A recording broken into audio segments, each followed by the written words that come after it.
Hello student, आपका अपने channel बाग पताले की फिजिक्स पे एक बार भी स्वागत है। आज जो है हम डेरिवेशन नंबर 3 करेंगे जिसका नाम है electric field intensity due to electric dipole at equatorial और नॉन एक्सियल। अब इसका मीनिंग भी समझ में आना चाहिए जो लिखा हुआ है। इसका मीनिंग ये है, देखो हमें निकालना क्या है, इलेक्ट्रिक फील्ड इंटेंसिटी ई। कहाँ पे निकालना है? नॉन एक्सियल पे। नॉन एक्सियल का मतलब जैसे ये एक डाइपोल है,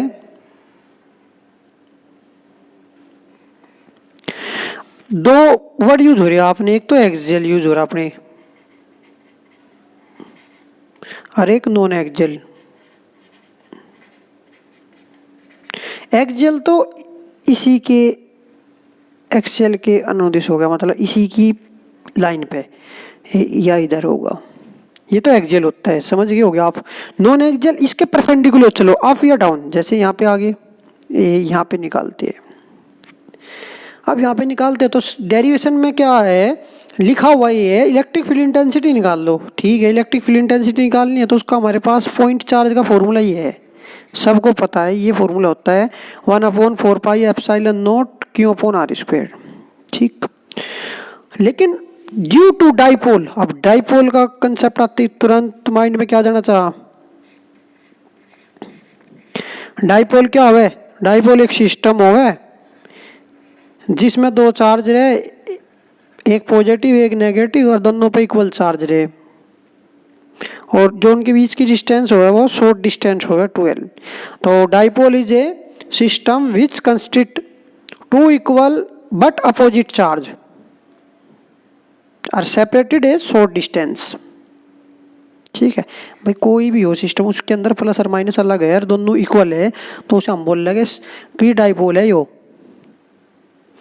अब एक चीज और बता रहा हूँ आपको, अगर कहीं पे प्लस कह दे और इस पॉइंट पे पूछेगी कितना है, तो प्लस के कारण उस पहले तो उस पॉइंट उस चार्ज से उस पॉइंट को मिलाओ और फिर उससे दूर कर दो।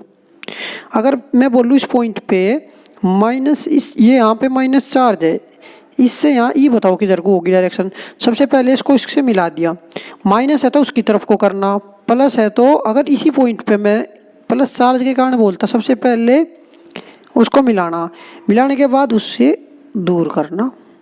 तो ये काम आपको करना है, ये इसमें होगा और कुछ नहीं है डेरिवेशन में। इसमें कभी सोचो कुछ इजी डेरिवेशन है, बस आपने जितना बोला उतना करना है। जैसे यहाँ पे हम मान लेते हैं माइनस Q चार्ज है, यहाँ पे मान लेते हैं प्लस Q चार्ज है।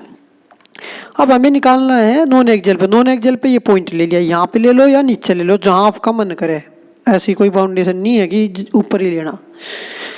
अब ये जहाँ निकाल रहे उस पॉइंट पे, जहाँ पे हम निकाल रहे हैं उस पॉइंट तक, इसके मिड पॉइंट तक की जो डिस्टेंस है या R लेते हैं। अब मैं अभी क्या बता, प्लस चार्ज है, प्लस को इससे मिला दो पॉइंट से, प्लस को इस पॉइंट से मिलाओगे और माइनस को भी उस पॉइंट से मिला दो।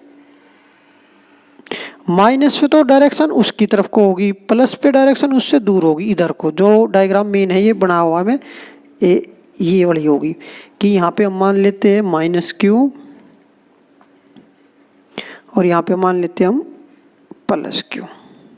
ठीक, अब प्लस वर्ड के कारण तो सिर्फ R है, हाँ तो इसको लिख दो, किससे डिनोट कर देंगे इसको, E प्लस Q।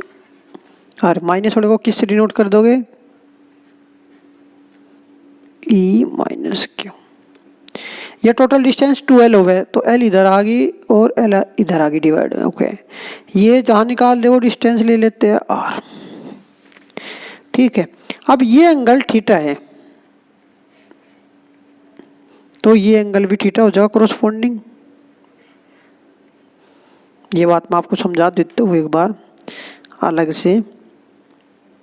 जैसे अगर एक ये लाइन है अपनी,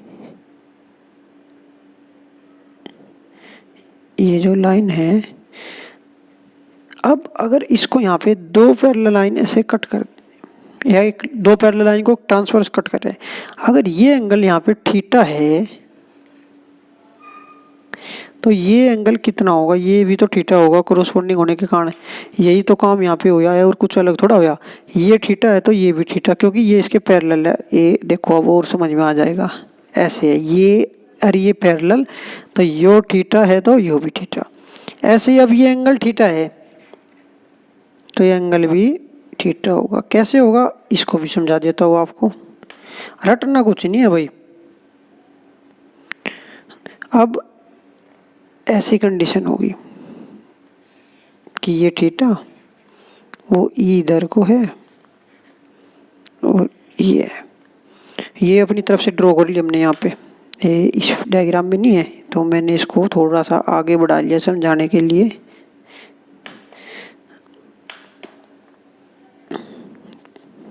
तो जब ये थीटा है, ये तो हो गया कोरोस्पोंडिंग एंगल, लेकिन ये वर्टिकल अपोजिट होगा। कैंची फिगर, यो थीटा तो यो भी थीटा, ऐसे ये थीटा है तो ये भी थीटा आ गया। देखो ये वाला इनके बीच, और ये एंगल यहाँ पे है तो ये एंगल भी थीटा हो गया। समझ गए ये यहाँ तक का, ठीक। अब निकालनी ई है। ई का क्या फॉर्मूला होता है, ई का फॉर्मूला होता है पॉइंट चार्ज का भी बताओ, 1/4πε0 Q/r²। चार्ज तो हमें पता ही रहा, ये रहा चार्ज, ये रहा चार्ज, ठीक है, आधा काम तो हो गया। r² वो डिस्टेंस, चार्ज तो जहाँ निकालनी ये वाली डिस्टेंस आ, ये हमें नहीं पता।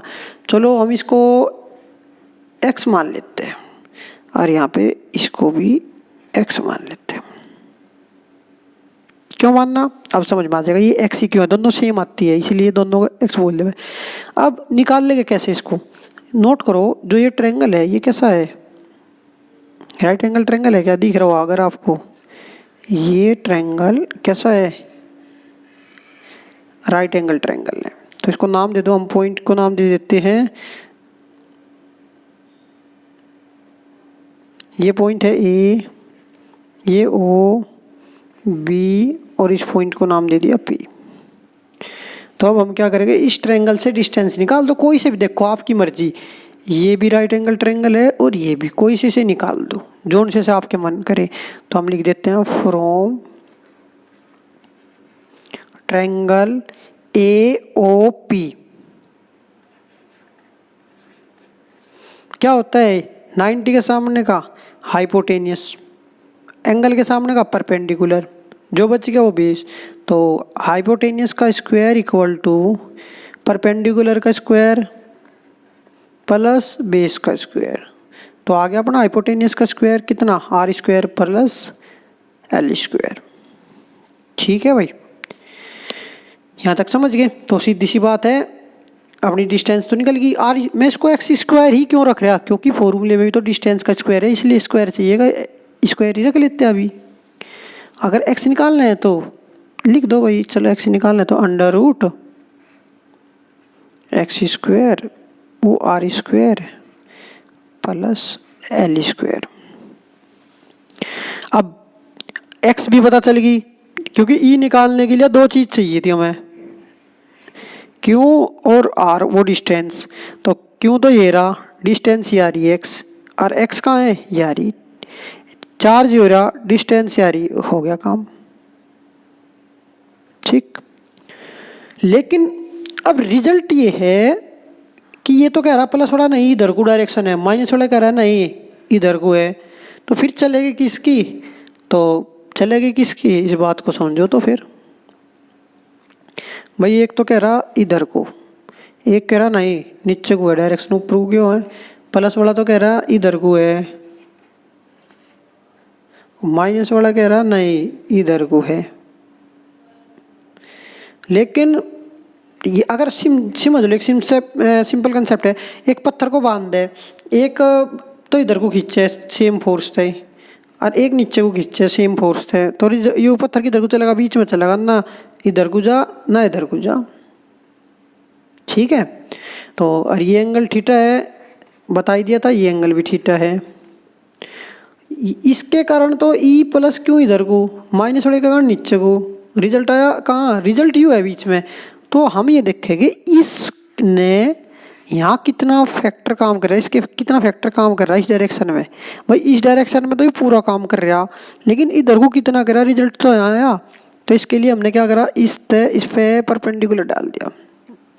ये डायग्राम ही अगर समझ में आ गया तो पूरी डेरिवेशन खत्म ही होगी बिल्कुल। तो ये 90 हो गया, 90 के सामने का ये हाइपोटेनियस, ये बेस। तो हमें क्या चाहिए, परपेंडिकुलर का तो कोई मतलब नहीं, हमें यही तो चाहिए। रिजल्ट यहाँ आया इधर को, तो हमें बेस चाहिए और हाइपोटेनियस पता, तो कोस थीटा लगा दो। सिंपल सा concept, cos theta equal to क्या होगा, बेस अपॉन हाइपोटेनियस। तो बेस कितना है ये तो फाइंड ही करना, हाइपोटेनियस कितना है ई प्लस क्यू। तो बेस आ गया ई प्लस क्यू। मतलब हमें ये पता चल गया जो यू इस डायरेक्शन में कितना काम कर रहा। इस डायरेक्शन में तो कर रहा है पूरा ई प्लस क्यू इधर को, लेकिन यहाँ कितना काम कर रहा है, यहाँ इतना फैक्टर काम कर रहा है इसका। ऐसे इसको निकाल दो यहाँ से, ठीक है। ए थोड़ा बढ़ा के इससे इस पे परपेंडिकुलर डाल दिया ये, तो इसमें भी कोस लगा दो। जब कोस लगाओगे नीचे भी सेम है, बेस अपॉन हाइपोटेनियस होगा। अब बेस तो हमें फाइंड ही करना है, ऐसे लिख दो। हाइपोटेनियस कितना है इसका, वो है ई माइनस क्यू। तो यहाँ ई माइनस क्यू, तो इसका बेस आ गया कितना, ई minus q cos theta.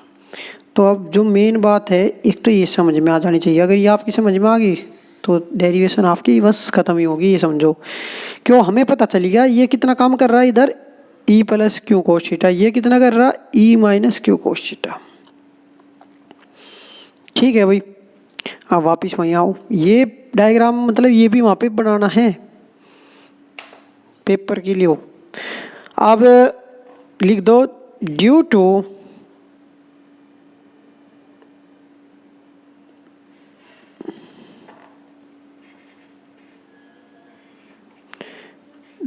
Negative charge, तो ई माइनस क्यू कितना हो जाएगा। फॉर्मूला क्या हुआ है देख लो, यू पॉइंट चार्ज का 1/4 pi epsilon not charge upon distance का स्क्वायर। माइनस क्यू तक कितनी डिस्टेंस है, एक्स, लेकिन एक्स का भी तो यहाँ स्क्वायर होगा भाई, यहाँ पे एक्स का स्क्वायर होगा।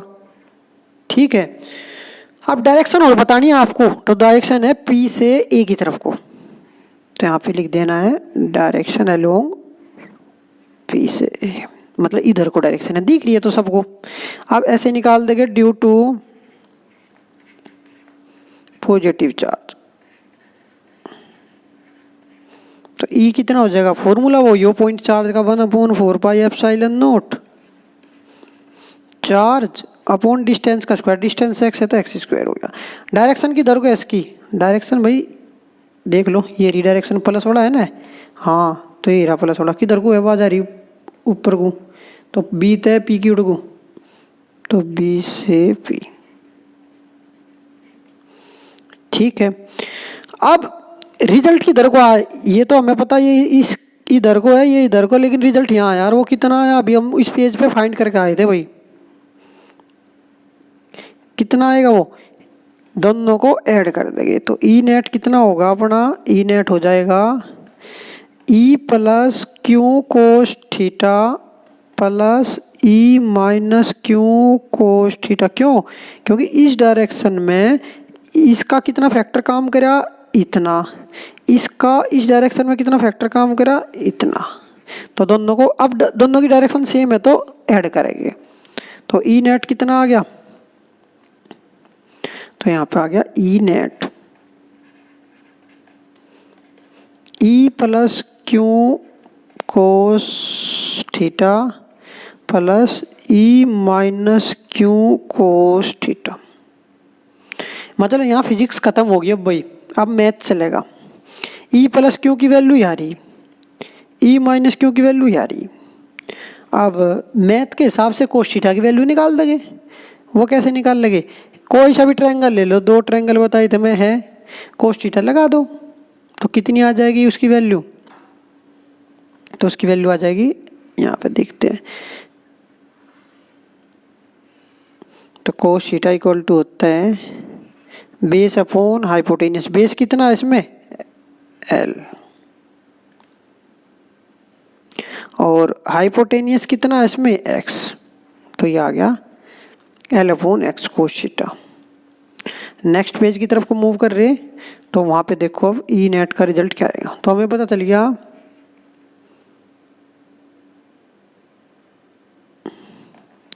कि जो ई है नेट वो कितना है E plus q cos theta E minus q cos theta. E plus q cos theta की वैल्यू पुट करियो 1/4πε0 चार्ज अपॉन डिस्टेंस कितनी है x² इंटू कोस थीटा।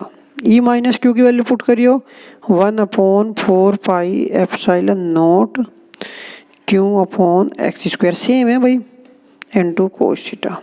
अब एक चीज़ नोट करो, सेम ये टर्म है और सेम ये टर्म है, तो एक काम करो जैसे हमने लिख दे रहे x प्लस x कितना होता है 2x होता है, ऐसे ही इन दोनों को ऐड कर देगा तो बस 2 ही लिख दो, 2 × 1/4πε0 q upon x² into cos theta. Cos theta की अभी वैल्यू निकाली कितनी आई थी वहाँ, चूँकि कोस थीटा कितना हुआ है वहाँ L/x, और x की वैल्यू चलो लास्ट में पुट कर लेंगे। तो अब हो गया ये 2 × 1/4πε0 q upon x², cos theta की वैल्यू L/x। अब एक चीज़ और बताई थी मैं आपको, जब भी डाइपोल की डेरिवेशन रहेगी, किसकी डाइपोल, तो उसकी डेरिवेशन में p जरूर बनेगा भाई। Dipole moment p equal to क्या होता है charge multiplied short distance. Dipole का एक चार्ज ले लो, उसकी मल्टीप्लाई उनके बीच की डिस्टेंस में कर दो, तो ये बनेगा देखो 2 भी आ गया,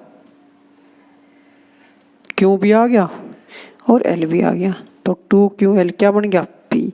तो इसे हम क्या लिख देंगे यहाँ 1/4πε0 Q2L कितना बन गया P अपॉन x²u, एक पावर या गुणा में पावर जुड़ जा रहा है भाई, x की 2 y है और 1 y है तो 3 हो जाएगी, और लास्ट इसकी वैल्यू पुट कर दो यहाँ, आंसर खत्म। p अपॉन x की वैल्यू कितनी आई थी वहाँ पे, y थी r² प्लस L² का अंडर था। अंडर का मतलब कितनी हो पावर 1/2, और 3 इसकी यहाँ है तो 3 × 1/2। अगर कोई सा आप बात ना समझाओ कि क्या, तो एक बार और बता रहा, x की वैल्यू वहाँ पे क्या आई थी पीछे एक बार देखो, ये आ रही x की वैल्यू अंडर में r² प्लस L² है। अगर मैं यहाँ पे 3 पावर कर दूँ, क्योंकि वहाँ पे x की क्यूब है ना, तो यहाँ भी क्यूब कर देगा, यहाँ भी क्यूब, तो मैं पता रूट का मतलब हो 1/2, तो 3/2 हो जाएगी वहाँ पावर, इसलिए यहाँ पे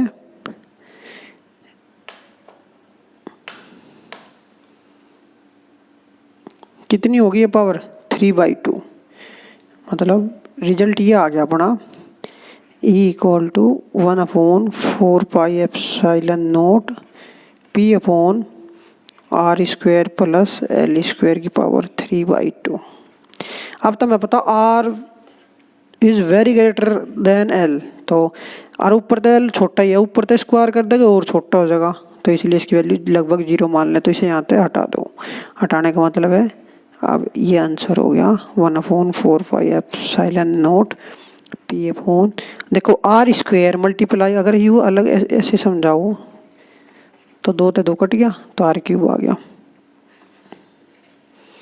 यह कौन सी डेरिवेशन आ गई, नॉन एक्सियल की, कौन सी आ गया नॉन एक्सियल पे ई निकल गया।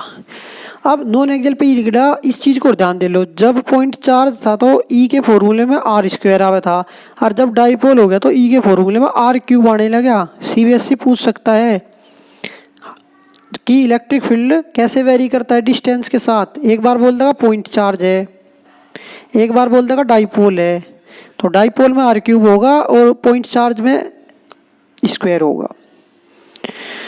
आपको ये आपकी डेरिवेशन कंप्लीट हुई, लेकिन इसमें एक चीज़ हो रहेगी डायरेक्शन, तो डायरेक्शन की दर को आज देख लो। डाइपोल की तो होती है इधर को माइनस से प्लस क्यू, तो ये तो डाईपोल की तो इधर को है पी की, और ई किधर को आया नेट, इधर को आया, ई नेट कितना आया इधर को, ई आया, E plus q cos theta plus E minus q cos theta.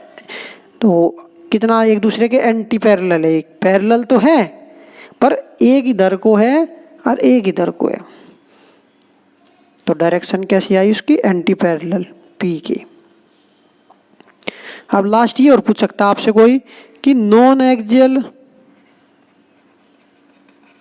और एक्सियल में क्या रिलेशन है, तो नॉन एक्सियल का फॉर्मूला होता है 1/4 pi epsilon naught P upon R cube, जबकि एक्सियल का फॉर्मूला क्या होता है 1/4 pi epsilon naught 2p upon R Q.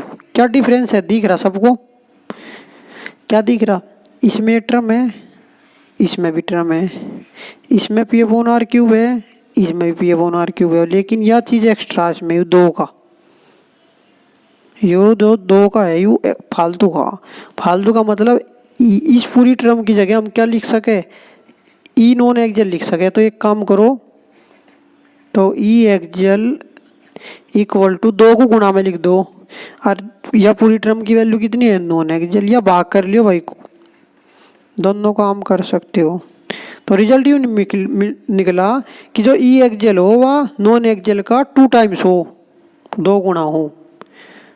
तो हमारा जो कंप्लीट काम है इस डेरिवेशन का वो हो चुका है। जो क्वेश्चन इससे बनेंगे डायरेक्शन हमें पता चलेगी, अगर P इधर को है तो E इधर को है, अगर P इधर को है तो E इधर को है, ये बात दिमाग में गाल लो, एंटी पैरेलल हो।